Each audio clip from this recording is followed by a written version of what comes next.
Hey everybody, Lumanis Time here. Welcome to another video. As you guys can see, we are in a brand new studio. I am super duper excited to be here, but this isn't what this video is about. Today we're going to be comparing the 2020 iPad Pro versus the 2018 iPad Pro, as I have both models over here. Basically going to go over what are the key differences between these two models and basically tell you if the 2020 version is still going to be worth it over the 2018 version. So let's get into it. So looking at the actual screens between two of these devices, you can actually tell that these are exactly the same. It is the exact same screen, the exact same ProMotion, everything is exactly the same.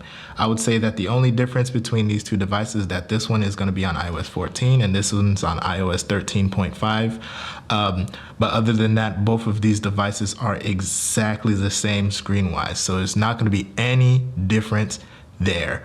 But when you do flip these devices around, that's when you're going to see the difference between these devices. As you can see, the camera bumps are going to be different. Keep in mind, I do have a dbrand skin on my iPad Pro 2020. It's not sponsored by dbrand, but I do have that skin on there. But as you guys can see, this is going to be the main visual difference between these two iPad Pros. You're going to have the different camera bumps. This is the 2020 iPad Pro. As you can see, it has that wide angle camera and that LiDAR sensor, as the 2018 Pro just has that one camera lens. So that is going to be the main difference between these two iPad Pros visually. So again, you guys are going to see that difference in the cameras. So I'll basically show you guys the difference between the cameras. I'll have taken some pictures with the 2020 iPad Pro and the 2018 iPad Pro and compare them.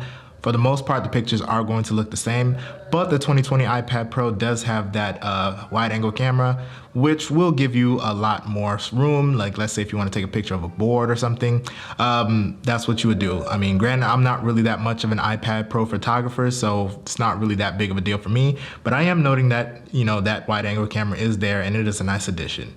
Also, you do have that LiDAR sensor.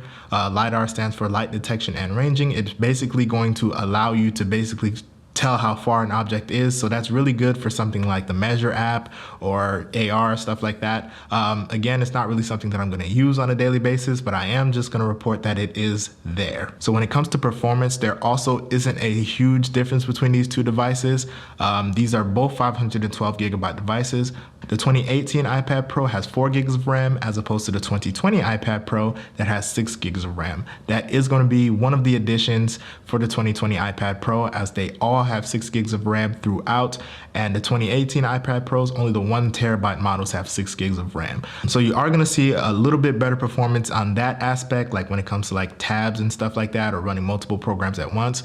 But again, guys, the 2018 iPad Pro is far powerful enough to handle that type of stuff. So when it comes to performance, like I said, both of these products perform very well. Actually, crazy thing is, when I actually ran the Geekbench scores on both of these devices, the 2018 iPad scored actually a little bit higher on the single core score than the 2020 iPad scored. So that is something to note. Granted, guys, these are scores. It's not really saying much, as these are on different iOSs. The iPad Pro 2018 is on iOS 14 and this one's on iOS 13.5. So you can't really go by just the Geekbench scores, but it was interesting to note that the 2018 did score higher. So another key difference between these two devices is going to be the chip that is running them. The 2018 iPad Pro has the A12X chip, and the 2020 iPad Pro is going to have the A12Z chip. They're basically the same chip. The A12Z just has one more core on the A12X, so there's not really super difference between these two chips, but I am going to note that they do have different chips.